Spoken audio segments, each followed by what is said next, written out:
of his Republican colleagues, Kansas freshman Senator Roger Marshall voted against establishing a bipartisan commission to investigate not only the facts of the January 6 riots, but what led up to the insurrection in the first place.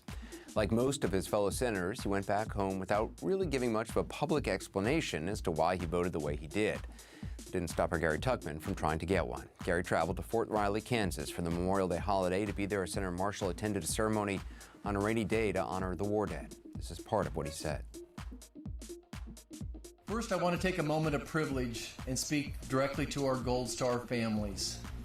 I know it takes a lot of courage to come here today, but I just want you to know that you inspire me and so many other folks.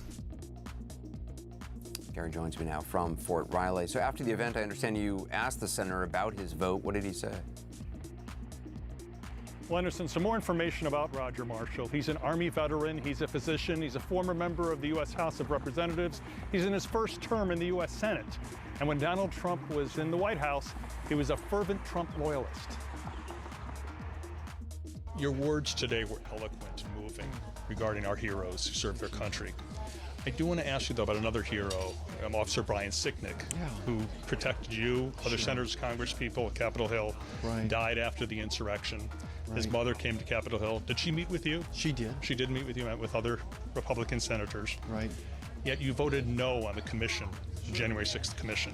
Right. Why couldn't you put politics aside and voted yes and honored his memory in that way? Well, sort of my decision was not based upon politics. My decision was based upon that we already have, I believe, 7 committees in the House looking at this, 2 in the Senate. There's 4 in the executive branch, 4 different agencies looking at this. They've arrested 450 people. But isn't it important to have one independent investigation like there have been in so many other things in this country's history? 9/11, other things. Why not have one independent investigation? If you had a problem politically with it, argue as it went along, but not just say no right away. Yeah, I think that this has been investigated, and all these committees will do their job. There's really only one. You really think it's been investigated?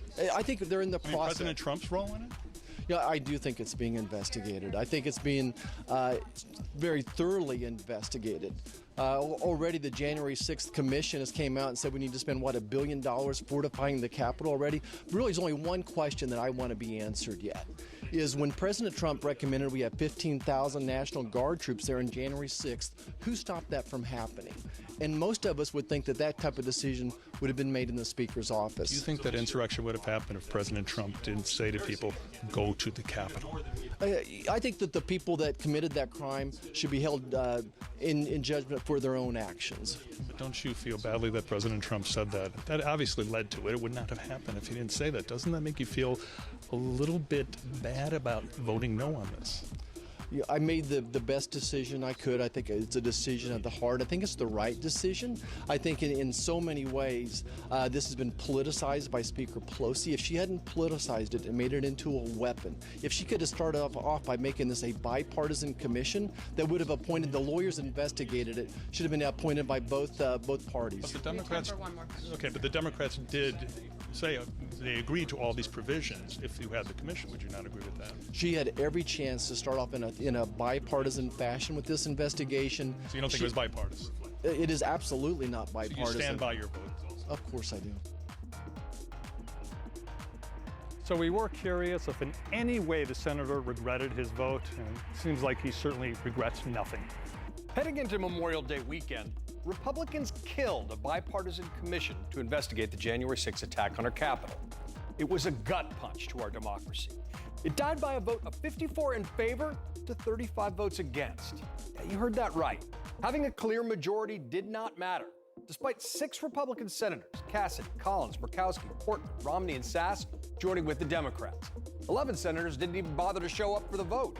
And of these, Democrats Kristen Sinema, Patty Murray, and Republican Pat Toomey say they would have voted for the commission. Even still, it would have failed with 57 votes for it and 35 votes against. That's a sign that something's deeply wrong with our democracy. Now remember, the dictionary definition of democracy is government by the people, especially rule of the majority. But we're experiencing a sustained assault on those ideas.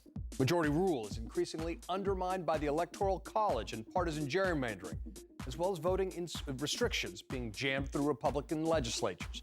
In Congress, we've become numb to bills that command clear majority support being blocked by a minority of senators. And the filibuster is almost always the murder weapon when it comes to killing these ideas, just as it was with the January 6th Commission.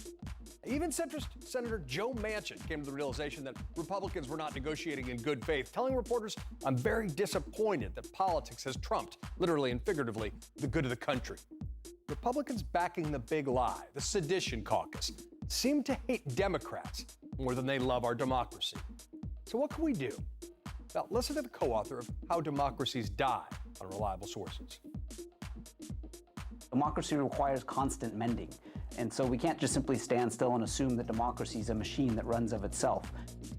Now, Joe Manchin opposes ending the filibuster, but this latest insult makes the case that it's time to mend it, if not end it. Because the filibuster isn't some grand tradition. This graph shows how the filibuster has been abused in recent years. It used to be really rare. Then the talking filibuster was replaced with a silent hold in the mid-70s, which, combined with hyper-partisanship, has resulted in off-the-rails obstruction. The filibuster may actually be hurting bipartisanship instead of helping it. So here's a common-sense reform. Require 41 votes to sustain a filibuster rather than requiring 60 votes to overcome it. Put the pressure on the obstructionists rather than the senators trying to solve problems across partisan lines. Now, this idea, first proposed by congressional scholar Norm Ornstein and former Senator Al Franken, still provides plenty of protection for principled objections. It would have allowed a vote on the bipartisan January 6th Commission to go forward. Republicans want to stop talking about the insurrectionist attack on our Capitol.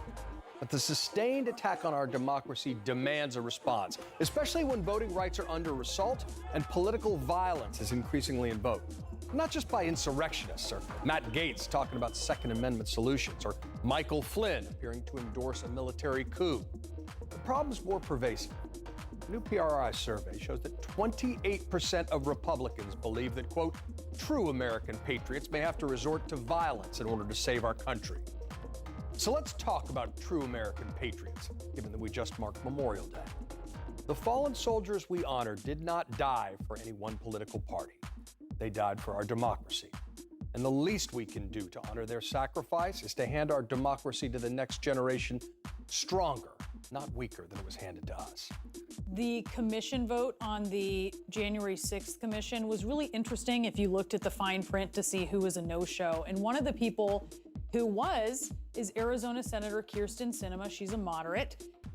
And it seems difficult to get to the bottom of why she was a no-show. Yeah, she also, by the way, with Joe Manchin, is not in favor of getting rid of the filibuster. That's right. But the thing about Senator Sinema, as John Avalon noted in his reality check a little earlier, her spokesperson said she would have been a yes vote had she been there to vote. Okay, well, why wasn't she there to vote? Now, 11 people missed the vote, 9 Republicans, 2 Democrats, many of whom CNN asked all their offices why, and they put out reasons why. I don't think we've heard a reason yet why Senator Sinema missed the vote. Perhaps we have, but the point is this. If this is such an important issue, the very sort of foundation of our democracy, and looking into what happened when our democracy was attacked like at no other time in our lifetimes, and how to prevent it from happening again, if that's such an important issue as the Democrats were making the case that it was, if you're not going to be there for the vote, you should probably get out and tell your constituents why you missed that vote, even if you're making your position clear. No, that's right, because if that is a historic vote and you look back on it decades later and someone asks, where were you, or what was it like to be there on the floor during the vote, and you say, I don't know, I wasn't there. Yeah, that's not a good look. It's not a good look. David Chalian, wonderful to see you this morning, Great. as always. Great to see you too, Brianna. You know, it gets to the question I've been asking, which is that if the president says democracy is in peril, are all Democrats acting like it, right? Exactly. No, that's exactly right. Without a doubt, John. And by the way, I don't think the president's being hyperbolic. I mean, I do think so much of what we just take for granted in our democracy is at risk